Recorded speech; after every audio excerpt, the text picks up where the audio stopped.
Hello, Blitz fans of all ages. It's me, PlumCastle, here with a video for Uprising. In this case, we will be talking about my favorite tank to run in the game. Now, obviously, I don't have every tank considering I only have 99. But of the tanks that I have played over the years, or over the year in Uprising, I have found that I like the ISU 152 the best. Now, I know Droodles in his video said he liked the Yo, however, I don't have the tier 10 Yo, so I will suggest that because he did. However, I can't fully test it, and the two tanks that I prefer to run are the RHM and the ISU 152, the ISU 152 being my personal favorite as it is upgraded, where my RHM is not. So, try any of these three tanks. I think they'll be good. If you have a different opinion, be sure to write them down in the comments below. I love to hear from you guys. And with that, let's actually talk about why I like this tank in Uprising so much.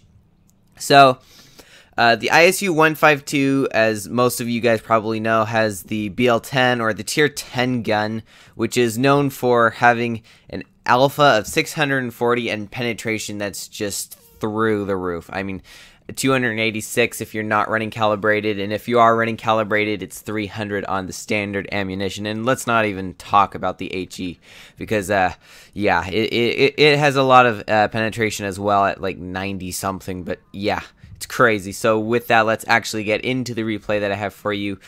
So I actually played 4 games in my ISU 152 yesterday, all in a row, and the first game I got, oh, that's not the ISU 152, my mistake.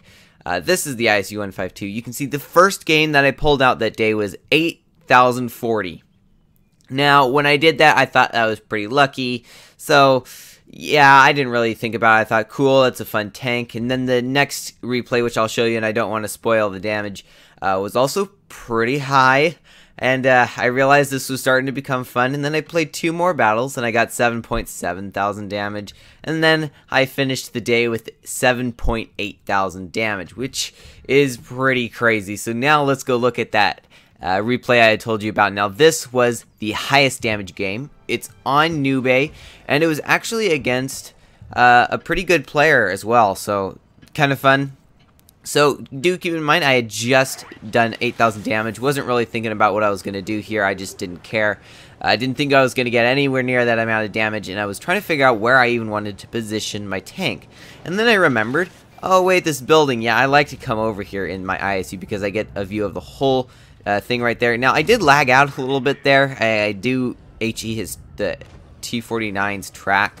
I do put some, my blood trail on him, and I think that's what killed him because he died. I'm not sure what happened there. I don't know if he got blind shot, but yeah. And that's another thing that makes this tank so good is the blood trail, because I'll explain why in a minute, but basically because of the fear both between the gun and the blood trail, this makes it makes the ISU such a strong tank. And I'll give an example of that in a moment here, but we're not quite there yet. So here is a tiger that's coming down. I'm going to try to get a nice shot into him. Ooh, 640. Yeah, you can see why I like this tank so much. It's got the high alpha, the high penetration, and it's actually quite maneuverable, and it gives you bounces off that mantlet, which is pretty crazy. Now, I'm not really caring. It does have an interesting thing with RNG sometimes. I put blood trail on him again. However, that wasn't really great because he had his tracks on. But hey, it gave me 8 damage. So there's the SP1C, however, yeah, RNG again, however, he was also invisible, but then he comes right back out of it, so I go ahead and load normal rounds because HE can't penetrate this block. I aim very carefully, and there goes the SP1C, putting us at 2,000 damage, and I have not died yet, which is pretty cool. I do get a bounce by a T-49 in the back. I think that's the same T-49 that I might have obliterated earlier. So I'm coming over here. I am actually going to die really soon. In fact, I'm going to turn around and I'm going to get shot in the back right here, I think. Yep, and there we go. And I instantly get Inferno, and that's another thing that makes the ISU 152 so strong. Basically, anything you give it is going to be strong, particularly something that has to do with reload or gun. Now, I would not suggest running double shot because it really worsens the accuracy. It could be played at closer range, but since I was further range, you really don't want to do it here. Now, this shot, okay, I have no clue where that went. I swear that went into the tank, but clearly not. So I put Blood Trail on him, even if he doesn't move, just to at least put a little pressure on him, except he just goes into dead mode and pulls out of the way. So here I am again. I'm trying to aim, and, well, actually, no, I didn't try to aim, and that was my fault. I did miss that shot, but still got half our hit points, and I'm going to keep trying to push on him or some sorry target. Now you can see a bit of debris broke there, and I'm about to get hit by that T-49 again, who is about to get deleted. Not sure how that shot went in there, but hey, it's worth the laugh there. So now I get Rapid Fire 2, so now not only do I have Inferno, do I have a very good gun with good penetration, good alpha damage, but I've also just got a faster reload. So in 7.9 seconds, I can shoot my gun again. That's just absolutely insane. So I'm coming over here again, trying to get a rematch with this IS-6, just trying to see. I put Blood Trail on him, I aim, and there we go, he's gone. And I do get a pretty good slap into him there. Now, I'm getting quite a few bounces by the T-69. Now, I do not have Inferno at the time, and I do load a normal shell. However, it goes into his track and breaks it. And only 3 seconds left. Wow, that is a fast reload. However, he's not at a position right now. So I think about HE, and then I go for normal, and then I realize my Inferno is about to load. So once that does, boom, he's gone. However, I probably didn't need it, but it's always good to ensure the death. Now, there is a Vindicator over there, and to those who don't know, you can actually penetrate a Vindicator with HE on the side with certain tanks, which I did there for a measly 942 damage. Yeah, that hurt really bad. So there's the Tiger again. You can see I put Blood Trail on him. I thought I put Blood Trail on him. Sometimes my aim's a little bit off on the Blood Trail. So here is an example of what Blood Trail is good for. Blood Trail not only puts pressure on them already, but because they're literally being stared at by a 152mm gun, no one really wants to take 600 plus damage. So they'd rather bleed a few hit points to the Blood Trail than to take the 600 that my gun would have dealt. However, if you play it smart, you can put that pressure on them. They'll start moving back, lose you about 400 hit points, and then you'll just go and slap them for the other 600, giving you 1,000 damage at times because they tried to get away and you still just destroy them. It's hilarious because they literally escaped nothing. You still got that shot into them, and you got Blood Trail. Super, super crazy. Now, this Panzer 58, he's kind of just trying to poke. It doesn't really want to play too much. Again, I have no clue where that shot went. That totally should have hit him. However, I put Blood Trail on him anyway, and he just rewinds time. Just great.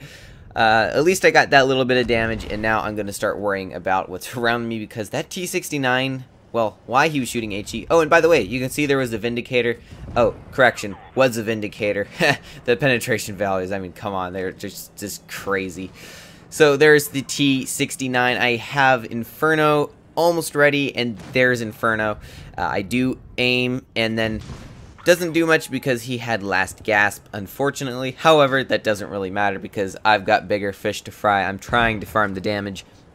As you can see, I'm already at 7,900, and that's not counting the Blood Trail I must have had on the T-49, because I don't know how else he would have been killed unless, I don't know, it's pretty crazy. Now, that IS-6, not only does he have a good game, he's also from a good clan, so I don't really want to play too much with him, considering the fact that I am a one-shot.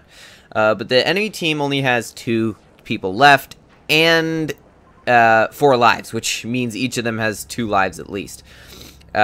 There is the Panzer again. I try to get a nice HE into him. However, I was a little bit late on the aiming, so that didn't happen.